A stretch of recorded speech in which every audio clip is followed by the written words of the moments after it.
Now on CBS 46 News at 6. Right now at 6, the coronavirus is not slowing down, but a drug research nonprofit is working on a new pill to help fight the deadly virus. A Georgia mother and her 2 kids stuck in China. Coming up, a look at how they managed to escape an outbreak. Georgia boasts one of the best tax credits for filmmakers, but there's a new push to tighten up the rules and bring in more audits at the Capitol. Who's ready for March Madness? I know I am. We're 34 days away till the Final Four is here in Atlanta. I'm Ayanna Crystal. We'll show you how the city will be transformed. This is CBS 46 News at 6. Getting results. And we begin with the president speaking out. Fairly substantially worse, but nothing's inevitable. The president speaking out about the coronavirus. For the first time, a person in California has contracted the virus and has no clue where it came from. Atlanta-based Centers for Disease Control says that this could be the first U.S. case of what's known as community spread of the virus. So far, the U.S. now has 60 confirmed cases, and by this weekend, 93 labs across the U.S. are expected to have testing capabilities. Developing tonight, the University of Georgia has just announced that it is suspending all spring 2020 study abroad and exchange programs in South Korea because of coronavirus. That is a pretty big development. Wow. Yeah. We are moving to a new level with all of this. Good evening. Glad you're with us. I'm Rick Fulbaum. And I'm Brittany Miller in for Sean Gables tonight. A new drug is in the works to help fight the coronavirus. It could come from right here in Atlanta. A biotech company that's owned by Emory University says it's developing a pill, and they're asking for money to speed up the process. The company is called Drive, or Drug Innovation Ventures at Emory. They've been developing a compound for years and say it's been effective with other coronaviruses such as SARS. Well, they're very close to human testing with the FDA at this point. To get that phase faster, they've launched a GoFundMe account to raise $5 million. Meantime, escaping a zombie-like apocalypse. That's how one Georgia woman described her month-long battle to leave China during the outbreak. CBS 46's Brittany Edney takes us inside one woman's fight to return to get back to the States. Like crying, thinking about what could happen. Coronavirus captives. A mom and her 2 kids trapped in Nanjing, China, where a deadly virus started sweeping a country in December. The threat was imminent, and I didn't know what was going to happen. I just saw certain doom. Stores refused to deliver food. The delivery person wouldn't come to our apartment because he said there was such a high case of virus activity. Red tents and officers replaced daily family life. That's all you saw.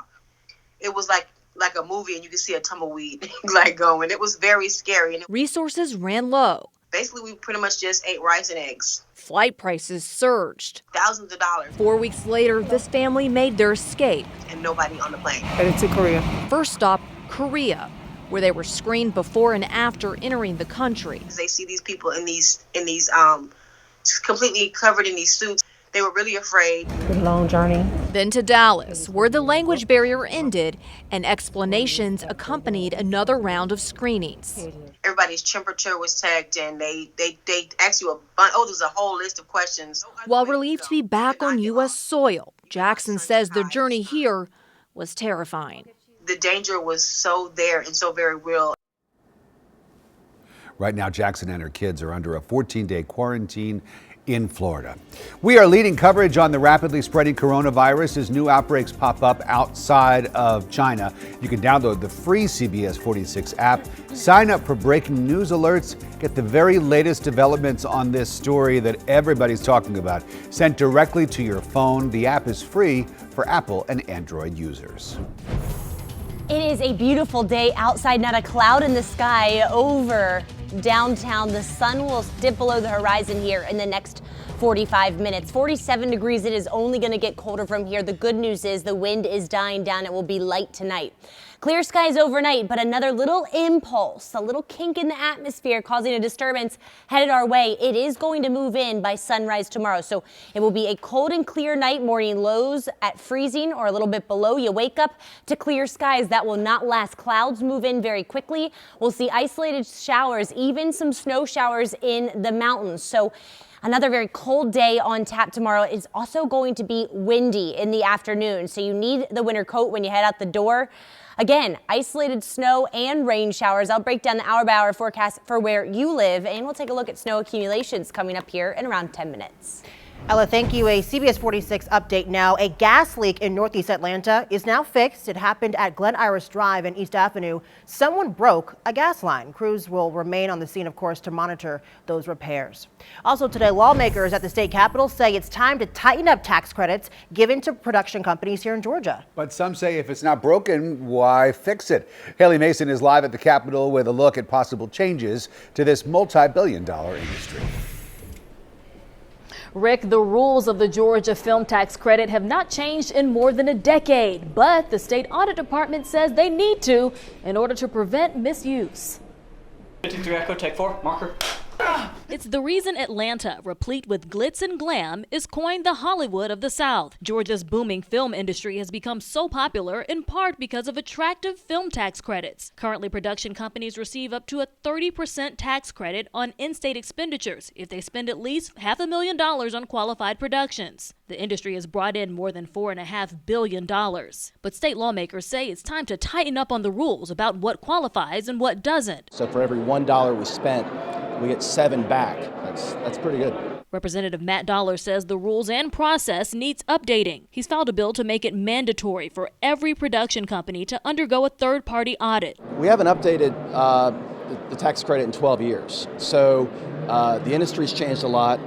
The industry in the state has certainly changed a lot, and technology's changed a lot. The state audit department says, quote, generous tax credits and insufficient controls incentivize misuse. Why are we introducing legislation if something's not broke? But Representative Derek Jackson, who represents the district where Pinewood Studios and Atlanta Metro Studios are located, believes the audits would turn companies away. If you just look at the last 12 years, when we grew this industry again from $300 million to $9.5 billion, this whole idea that we need to audit everything, especially if there has been no signs of corruption, then it's just a waste of time, and it just becomes more political than what it really is. Now, this bill was just introduced in committee this afternoon, late this afternoon, actually. We're expecting to hear testimony from both sides tomorrow. Reporting live at the state capitol, Haley Mason, CBS 46 News. A new bill to ban hair discrimination was recently introduced here in Georgia. It would protect those with natural hairstyles at work and at school. But the bill's sponsor tells us this legislation is just past due. Today, we went to 2 Groovy Hair Salon to speak with them about the problem. Natural hair, has not always been accepted. People with dreads, twists, locks, and curly hair have long had to straighten their tresses just to get a job or even housing. Representative Kim Schofield introduced the Crown Act, which stands for creating a respectful and open world for natural hair. CBS 46 is everywhere, starting in Fulton County. A judge has sentenced Quintavious Walker to 20 years in prison for his role in several armed robberies last year on the Atlanta Beltline. He's responsible for 5 attacks between April and May. Today is the viewing of longtime Atlanta police officer Stanley Lawrence at Murray Brothers Funeral Home Cascade Chapel in Atlanta. Lawrence was shot to death by his wife in his Riverdale home earlier this month. That is what is alleged to have happened. His funeral will be tomorrow at 11 a.m. at Jackson Memorial Baptist Church in Atlanta. In Henry County, a grand jury indicts OBGYN doctor John Patrick Schilling of Stockbridge for prescribing prescription drugs without a medical reason. He was indicted on 58 counts of unauthorized distribution of hydrocodone. Dr. Schilling is currently out on bond. In Athens, Clark County, police are looking for 19-year-old Dionisio Guadarrama. He is accused of sexually assaulting a University of Georgia student. If you have any information on his whereabouts, call the Athens Clark County Police. In a few weeks, Atlanta is about to host one of the most anticipated sporting events in the entire country. You know what it is? The Final Four. The Final Four. Games will be played right here, April 4th. CBS 46's Ayanna Crystal is live at the Mercedes-Benz Stadium, where it'll be transformed really into a basketball arena, Ayanna. Oh yeah, Brittany, in just 2 weeks, this stadium will start transforming into a basketball arena. Now, the last time Atlanta hosted the Final Four was back in 2013. It's going to be a big weekend. The Final Four will be played here, then right down the street, the Division II and III championships will be played at State Farm Arena.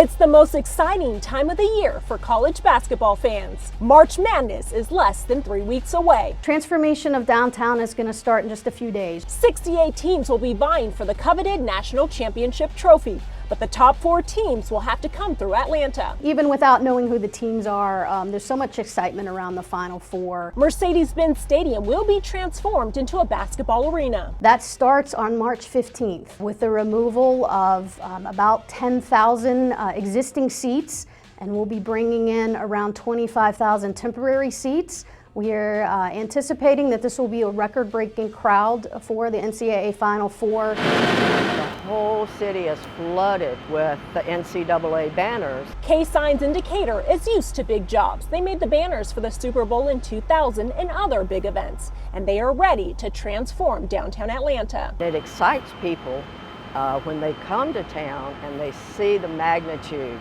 and it just really sets the tone and the spirit for the city when people come to visit. The files are ready, and now the work begins. Once we have the files ripped, we can run them on the press pretty quickly. Once they're printed and trimmed and ready to go, we roll them up. We don't know which teams will be playing here, but there's no doubt fans will be in for a treat. Great weekend for people to be able to come downtown and enjoy these festivities for people of all ages. And the best part, most of the festivities will be free. There's fan fest, concerts. We know Taylor Swift will be performing. Of course, the best part of it all, great basketball. So we don't know which teams will be playing here, but we do know there will be something for everyone to enjoy. In Atlanta, Ayanna Crystal, CBS 46 News. If you've been thinking it's been a little cold lately, you're not wrong. The last week has been unseasonably chilly. The only above average day was Tuesday. Every other day we've been below average. Same thing today. We topped out at 49 degrees. That's 11 degrees below the average high of 60. And tonight will be another cold night. Morning lows at or below freezing. Very similar to the way it felt this morning when you walk out the door. We're under clear skies now. That will continue overnight, but it will not last tomorrow. A quick little disturbance. It's just a little kink in the atmosphere getting going in the Midwest. You can see some snow showers in the Kansas area. Those are going to drop down into our area overnight. It's going to bring us some rain and possibly even some snow. Let's put it in motion for you. As soon as you step out the door tomorrow, you'll see those clouds increase. By 11 a.m., the mountains are seeing some snow showers, possibly even the Chattanooga area seeing some wintry mixed showers. Accumulations not likely through the morning, and Atlanta and Metro will just see an isolated light shower or two through the afternoon. So it's not going to be a washout. You don't need the umbrella, but it is going to be pretty chilly and also very windy. By noon, we're only sitting at 47, and through the afternoon, temperatures will generally top out right around 50 or below. Again, it is going to get very windy tomorrow. Wind gusts between 20 to even 35 miles per hour is going to make it feel downright cold outside. So add the extra layers when you head out the door tomorrow. It will feel colder than today. You get home from work for your weekend, there's still a few showers out and about, and even overnight into Saturday, we could see some snow showers continue for the mountains. Atlanta and Metro really not going to see a big impact from this system, and by the time you wake up on Saturday, it will be dry. So in terms of how much snow, it's really only going to be the higher elevations of the Northeast Georgia mountains from Gilmer County all the way over through Rabun County that could pick up just a light dusting, perhaps a little bit more up in Clay County, North Carolina, 1 to 3 inches, but that should all dry out on Saturday. Saturday's sunshine returns. It will be breezy and cool once again, highs only in the low 50s. By Sunday, we jump back up to average, and we continue that warming trend into next week. We are in for a dry weekend. Atlanta's most accurate forecast shows 70 degrees by next Tuesday before we get some storms in the middle of next week.